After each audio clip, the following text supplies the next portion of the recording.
નમસ્કાર દર્શક મિત્રો, હું છું રૂપલ વણેચિયા. સંપૂર્ણ ન્યૂઝમાં આપનું સ્વાગત છે. ઉત્તરાયણ પર્વને ગણતરીના દિવસો બાકી રહ્યા છે ત્યારે કોઈ ટુ વ્હીલર વાહન ચાલક દોરીથી ઘવાય નહીં તે માટે પોલીસ દ્વારા સેફ્ટી રિંગ તેમજ રિફ્લેક્ટર અને ગુલાબ આપી લોકોમાં જાગૃતિ લાવવાની કામગીરી હાથ ધરવામાં આવી હતી.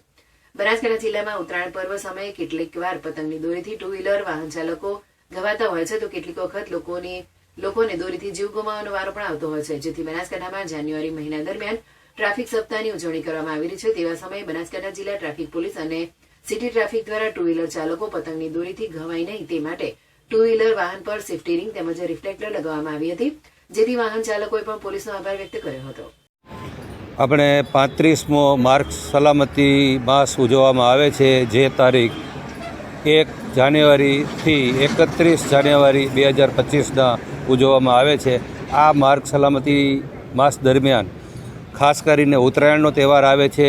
એ દરમિયાન જે ટુ વ્હીલર વાહનો છે એને સેફ્ટી રિંગ લગાડવામાં આવે છે, જેથી કરીને લોકોને જે દોરા રસ્તા ઉપર પતંગ કપાવવાથી જે દોરા નડે છે ને લોકોને ગળામાં ગંભીર ઈજાઓ થાય છે, આવી ઈજાઓથી બચી શકે એટલા માટે કરી અને સેફ્ટી રિંગ લગાડવામાં આવે છે.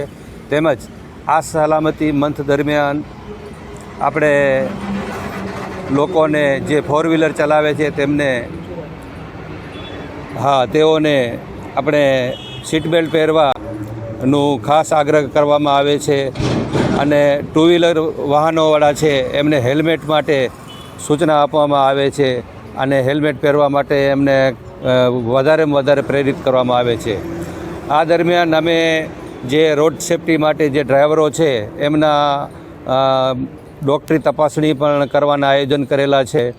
એ દરમિયાન જે વિદ્યાર્થી મિત્રો છે એને જે ટ્રાફિકની સલામતીમાં કેવી રીતે આપણે વાહન ચલાવી શકાય પોતે સલામત રહીને, એટલા માટે કરી કોલેજો સ્કૂલોમાં પણ ત્યાં અલગ અલગ પ્રોગ્રામ રાખવામાં આવે છે અને લોકોને વધારેમાં વધારે જાગૃત કરવામાં આવે છે. એ સિવાય અમે જે આપણે માર્કેટ યાર્ડ હોય છે ત્યાં કને ટ્રેક્ટરવાળા, ટેમ્પોવાળા અને એવા વાહન ચાલકો વધારે આવતા હોય છે, એમને રિફ્લેક્ટર લગાડવાનું પણ અમે કરીએ છીએ, રેડિયમ પટ્ટી પણ લગાડીએ છીએ અને લોકોને વધારેમાં વધારે આવા અકસ્માતોથી બચવા માટે કરી અને એમને બધાને માહિતગાર કરવામાં આવે છે.